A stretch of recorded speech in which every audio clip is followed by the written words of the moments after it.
Guys, how are you? Reece Chamberlain Harcourt's Tuesday tip. Guys, today we're going to do it on the subject to the sale of a house clause or condition that can be put into a contract if you need to sell a house before you have to buy a house, right? So, guys, a couple of key things here. One, if you're the purchaser, it's tough in this market to actually be able to buy a house while you've still got a house to sell, right? Can be done.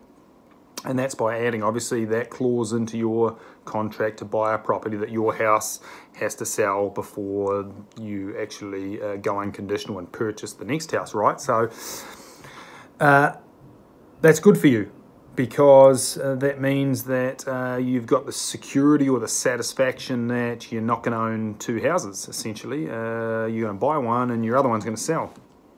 So that's good. Guys, if you're the seller, here's when it's good for you, right? It's good if you haven't had a whole lot of interest on your property, but you've got someone there who comes in, they've got a house to sell, and they can sign it up, and then happy days. You just have to wait for theirs to sell, right? The other good thing for you sellers is that a cash out clause should be, if your agent's on the ball, put in that contract as well, which means that if someone in the meantime comes in with a better offer than the one that you've got already, then you can activate that cash out clause.